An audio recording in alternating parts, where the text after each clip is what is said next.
محترم ناظرین، السلام علیکم ورحمۃ اللہ وبرکاتہ۔ ہماری آج کی گفتگو کا موضوع ہے اللہ پر توکل اور بھروسہ۔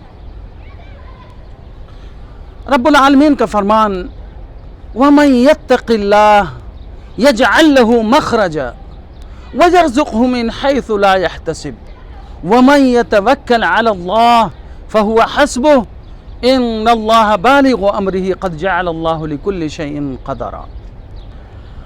جس کا توکل اور بھروسہ، یقین اللہ کی ذات پر ہو جائے،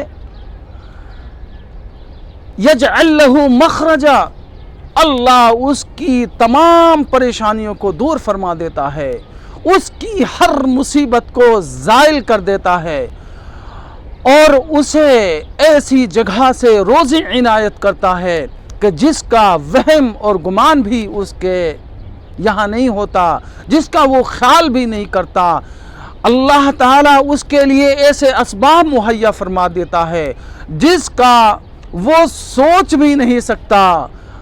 رزق کی کشادگی کے لیے انسان یا تمام زندگی کے معاملات میں اگر اللہ کی ذات پر توکل اور بھروسہ کرتا ہے، یقین کامل کرتا ہے، تو یجعل لہ مخرجا، اللہ اس کی تمام راہوں کو کھول دیتا ہے، وَيَرْزُقْهُ مِنْ حَيْثُ لَا يَحْتَسِبُ، اور اسے غیر شعوری طور پر روزی عنایت فرماتا ہے۔ وَمَن يَتَوَكَّلْ عَلَى اللَّهِ فَهُوَ حَسْبُهُ، اور جس کا توکل، بھروسہ، یقین اللہ کی ذات پر ہو جائے تو اللہ اس کے لیے کافی ہے، اسے کسی دوسرے کی ضرورت نہیں، اسے کہیں ادھر ادھر دیکھنے کی ضرورت نہیں۔ بھروسہ اور توکل اللہ کی ذات پر ہو گیا تو جس کے لیے اللہ کافی ہو جائے، بھلا اسے اب کسی اور کی کیا ضرورت ہو سکتی ہے۔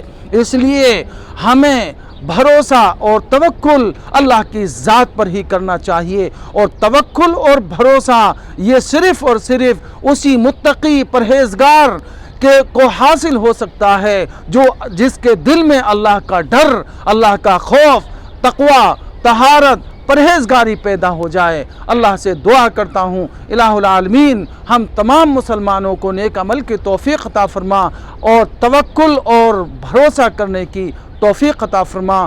اللہ کی ذات سے ہونے کا یقین ہمارے دلوں میں پیدا فرما۔ وآخر دعوانا ان الحمد للہ رب العالمین۔